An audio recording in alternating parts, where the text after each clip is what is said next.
5 horas mais 20 minutos. E agora a gente fala das dietas da moda que prometem emagrecimento rápido, saúde e até longevidade. Em meio a tantas opções, está crescendo a dificuldade de saber o que realmente funciona e principalmente o que é seguro a longo prazo. A gente vai entender um pouco mais, esclarecer as dúvidas e vamos conversar agora sobre todas essas questões com a médica endocrinologista Tanise Damas. Tudo bem, doutora? Obrigado pela atenção, bem-vinda e boa tarde.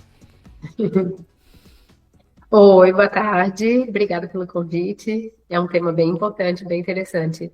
E como a gente tem ouvido falar nas dietas da moda, é impressionante, tá por tudo nas redes sociais, a mulherada e os homens também têm utilizado aí cada vez mais Sim. as famosas canetas e diversos tipos aí de dietas que estão disponíveis. A gente quer esclarecer, entender um pouco melhor, né, sobre como funciona tudo isso e eu aproveito para perguntar por que essas dietas da moda continuam fazendo tanto sucesso, mesmo com evidências que a gente tem visto, por exemplo, de que a maioria não tem sustentado a perda de peso a longo prazo. Assim, então, é bem interessante essa questão. Por que que as dietas muitas vezes não sustentam a longo prazo?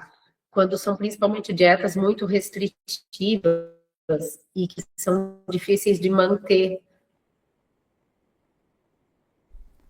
São 5 horas mais 21 minutos, Oi, oi. uma pequena interferência aqui na conexão, mas agora voltou. Tá tudo certo, doutora, pode continuar.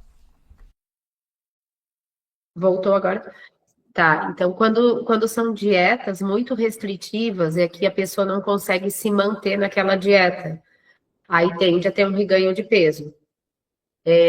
O que se orienta hoje em dia, o que é mais adequado, são orientação alimentar, uma reeducação alimentar, é introduzir alimentos saudáveis na alimentação, ao invés de demonizar determinados alimentos.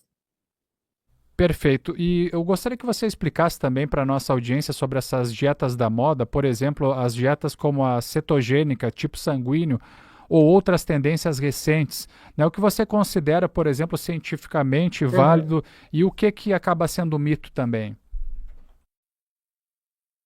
Tá certo. A cetogênica e a do tipo, a cetogênica tem alguns riscos para alguns públicos. Não deve ser feita por gestantes, para pessoas com diabetes também tem certos riscos, tem riscos de hipoglicemia e também é difícil de manter a longo prazo. A dieta da selva, que você falou, né, que usa alimentos mais antigos, mais naturais, evita os industrializados, mas, por outro lado, ela retira muitos grupos de alimentos e acaba sendo insustentável também a longo prazo. A do tipo sanguíneo não tem evidência científica. Não existe evidência de que determinados tipos sanguíneos tenham que ter determinados tipos de dietas. Não existe evidência. E tem outra questão também, qual é o peso que você define, por exemplo, sobre a condição genética da pessoa? Isso tem que influência quando a pessoa procura perder peso? Sim. Então, inicialmente a gente faz o IMC, é o peso dividido pela altura ao quadrado, a altura em metros. Mas o IMC não é o mesmo para todo mundo. O IMC de 25 numa mulher pode ser diferente do IMC de 25 num homem, porque o IMC não leva em conta a composição corporal. Então, aí é interessante ter também avaliação com a circunferência abdominal. Hoje em dia, a gente faz isso cada vez mais no consultório, não só o peso, avaliar a circunferência abdominal. E existe um exame que pode ser feito que é a bioimpedância, para ver a composição corporal. Às vezes tem paciente que tem um IMC normal, mas tem uma composição corporal com muita gordura e pouco músculo. Então é interessante ter essa avaliação. Doutora, outra questão também, quais são os principais riscos hormonais e metabólicos de seguir dietas restritivas ou até mesmo esses modismos alimentares sem acompanhamento Uhum. médico? Muita gente está fazendo isso. Sim, tem risco, sim. A dieta restritiva, ela pode desencadear transtornos alimentares, pode desencadear, depois que terminar a dieta, de a pessoa ter compulsão alimentar. E se isso for um contínuo, restrição seguida de compulsão, pode levar a um quadro que é o transtorno de compulsão alimentar, ou se a pessoa tiver métodos purgativos, vômito, usar laxante, usar diurético, pode ser considerado um quadro de bulimia, que são quadros mais complicados. E quando é uma restrição severa, sem purgação, ou com menor grau de purgação e levando a um baixo peso, muito importante, pode ser um quadro de anorexia. Então, o que se recomenda? Tá com alguma questão com o peso, procura um endocrinologista. Não tentar fazer por conta, porque fazer uma restrição muito importante pode restringir, ter uma desnutrição, uma carência de vitaminas, carência de proteínas, e pode envolver quadros psiquiátricos mais graves. Doutora, e na prática, quais são os critérios, por exemplo, que uma pessoa deve observar para saber se uma dieta é saudável, se ela é sustentável e adequada também, porque cada Uhum. pessoa tem o seu perfil. Tá certo. Então, uma dieta saudável é uma dieta que se consegue manter a longo prazo. Existem 3 dietas saudáveis que são descritas pela American Heart Association, Associação Americana do Coração. É a dieta do Mediterrâneo, dieta DASH e a dieta pescetariana ou pisciana. Então, dessas 3, a que eu mais gosto, a que eu mais recomendo é a dieta mediterrânea. O que é essa dieta? Ela inclui alimentos, inclui vegetais, legumes, frutas, peixes, nozes, castanhas, azeite de oliva, não demoniza nenhum alimento. Evita os industrializados, mas prioriza esse tipo de alimento. E essa dieta já se viu que a longo prazo ela diminui risco de infarto, AVC, diminui mortalidade. A dieta DASH é parecida com essa e foi criada mais para hipertensão. Ela reduz o consumo de sódio. Então, ela é interessante também. Não tem evidência, assim como a do Mediterrâneo, mas tem evidência de que ela baixa a pressão.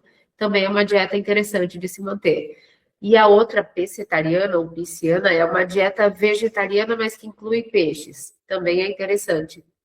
Sabe o que é uma coisa interessante?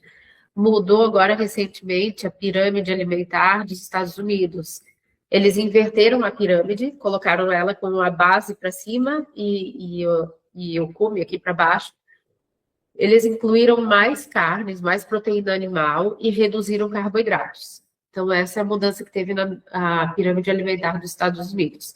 O Brasil tem uma orientação alimentar, não é exatamente igual a essa.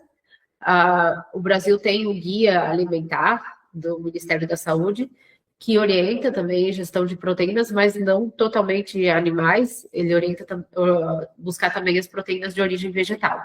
Então, se vem estudando, se vem buscando a questão de alimentação saudável e evitar os industrializados, evitar tudo que é muito enlatado, empacotado, muito pronto, desconfie. Buscar mais o cozinhar, o descascar, dá mais trabalho, mas é mais saudável. Doutor, inicialmente, é claro que tem essa inversão aí que também viralizou, todo mundo está acompanhando, da pirâmide alimentar dos Estados Unidos. Como é que você vê essa mudança agora estabelecida? Eu vejo como um passo interessante, que a gente sabe que nos Estados Unidos existe um grande problema de obesidade, e que no Brasil vem acontecendo parecido, vem seguindo o que se acontece lá. E o que se vê é um consumo muito grande de carboidratos. Tá certo. E aí Sim, pode continuar.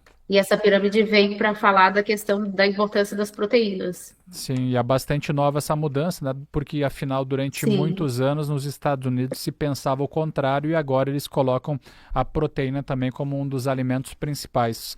Doutora sim. Tanise Damas, obrigado pela atenção com a gente. Sempre é bom trazer esses assuntos, falar sobre essas modas e fazer, sobretudo, também um alerta para todo mundo, porque essas dietas da moda estão prometendo emagrecimento rápido, saúde e até longevidade, mas tem que realmente procurar orientação médica, de nutricionistas.